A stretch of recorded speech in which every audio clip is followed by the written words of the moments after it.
నమస్తే, welcome to Shri media. నేను విష్ణుప్రియ. ఒక అబ్బాయికి ఇద్దరు భార్యలు ఉండడం సినిమాలో చూసాం, బయట సమాజంలోనూ చూసాం. ఒక అమ్మాయిని ఇద్దరు ప్రేమించడం, ఆ అమ్మాయి కోసం ఇద్దరు కొట్టుకోవడం, అలాగే ఆ అమ్మాయి అకృత్యాలు చేయడం కూడా మనం కథలుగా విన్నా చూసాం. ఓ అఘోరికి ఇద్దరు భార్యలు. అసలు అఘోరికి ఒక భార్య ఉండడమే ఆశ్చర్యాన్ని కలిగిస్తుంటే అఘోరికి ఇద్దరు భార్యలు. అఘోరి ఈ మాట ఈ మధ్యకాలంలో సమాజంతో పాటు పోలీసులకు కూడా ఒక తలనొప్పిగా తయారైంది అనడంలో ఎటువంటి సందేహం లేదు.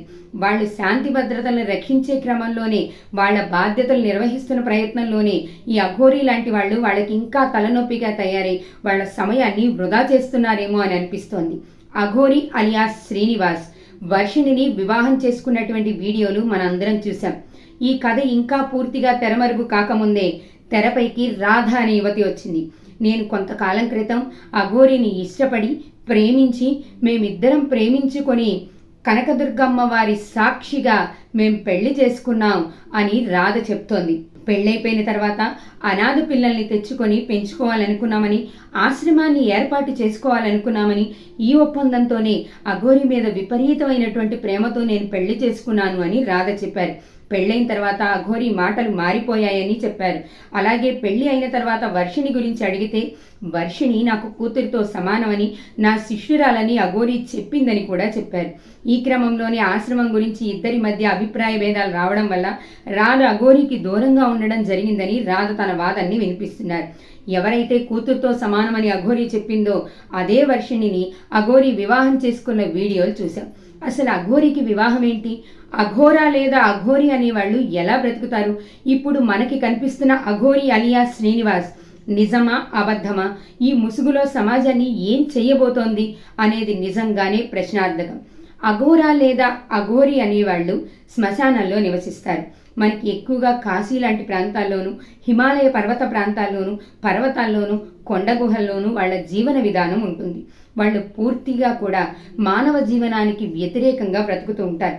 శ్మశానంలో ఉంటూ శ్మశానంలో శరీరం కాలిన తర్వాత వచ్చే బూడిదని విభూదిగాను, సాక్షాత్తు ఆ పరమేశ్వరుడి ప్రసాదంగాను భావించి ఆ బూడిదని వాళ్ళ శరీరం పైన ధరిస్తూ ఉంటారు. అలాగే అక్కడ ఉన్నటువంటి ఎముకల్ని దండంగా భావించి చేతిలో పట్టుకొని తిరుగుతుంటారు.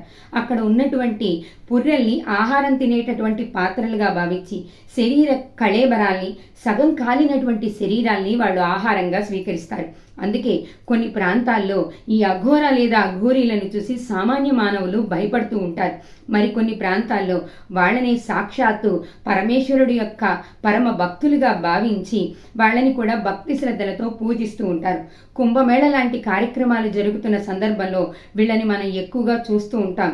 అఘోరాలు, సాధువులు మనకి ఎన్నో ప్రాంతాల్లో కనిపిస్తారు. కానీ ఎప్పుడూ కూడా వాళ్ళు సమాజంలోకి రావడం, సమాజంలో సామాన్య మానవుల యొక్క జీవన విధానాన్ని ఆటంకం కలిగించడం, ఇలా వివాహాలు చేసుకోవడం, ఇలాంటి చర్యలు మనం ఇంతకు ముందు ఎప్పుడూ చూడలేదు. మరి అఘోరీ రూపంలో శ్రీనివాస్ చేస్తున్నదేంటి? తనకొచ్చిన కొద్దిపాటి విద్యల్ని ఆడపిల్లల మీద ప్రయోగించి వాళ్ళ మానసిక బలహీనతల్ని లోబరుచుకొని వాళ్ళని వివాహం చేసుకొని 1కి 2 పెళ్లిళ్ళు చేసుకొని సమాజాన్ని అకృత్యాల పాలు చేస్తున్నాడు అనడంలో సందేహం లేదేమో కదా. ఆడపిల్లల జీవితాలంటే అంత తేలికైపోయినాయా? అసలు అఘోరీలు పెళ్లి చేసుకోవడం సమాజం అంగీకరిస్తుందా? వీళ్ళెందుకు అఘోరిని వివాహం చేసుకోవడానికి అంత ఆకర్షితులవుతున్నారు అంటే దీంట్లో అఘోరీ రూపంలో ఉన్న శ్రీనివాస్ మాయాజాలమే ఎక్కువ ఉందని చెప్పచ్చు. శ్రీనివాస్ తన మాయ మాటలతో ఎంతో ప్రేమగా మాట్లాడతాడు. ముందు భార్య అయినటువంటి రాధతో అఘోరి మాట్లాడిన మాటల్ని మనం ఇంతకు ముందు విన్నాం కూడా. రాధే రాధే అని ప్రేమగా పిలుస్తాడు. నువ్వు నా ముద్దుల పెళ్ళామా అని ప్రేమగా పలకరిస్తాడు. ఈ ఆడియోలన్నీ కూడా మనం చూసాం. ఇంత ప్రేమగా మాట్లాడుతూ తన మాయ మాటలతో వాళ్ళని మభ్యపట్టి లోబరుచుకుంటున్నాడు. ఈ విషయాన్ని రాధ మరోసారి వెల్లడి చేశారు.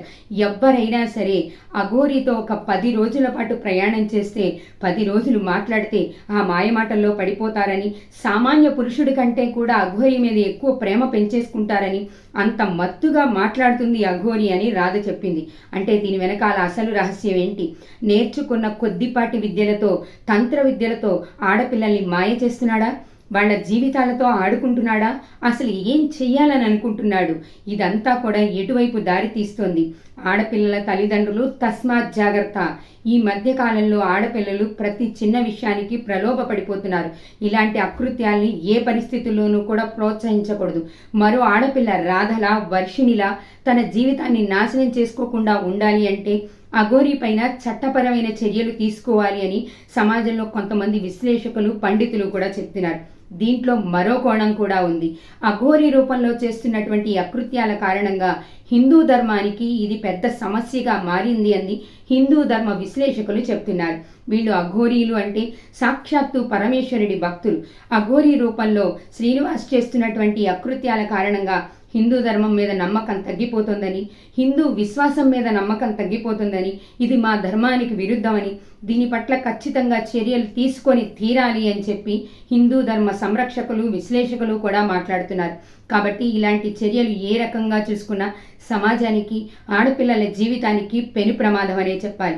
ఇలాంటి చర్యలు ముందు ముందు జరగకుండా ఉండాలి అంటే అఘోరీ పైన చట్టపరమైన చర్యలు తీసుకోవాలి, కఠినంగా శిక్షించాలి అని కొంతమంది గట్టిగా వాదిస్తున్నారు. అయితే ఇలాంటి వాటిని మనం మాత్రం ఏ రకంగానూ ప్రోత్సహించకుండా వ్యతిరేకిస్తేనే సమాజం మంచి మార్గంలో నడుస్తుందని నమ్ముదాం. మరో వీడియోతో మళ్ళీ కలుద్దాం. నమస్తే.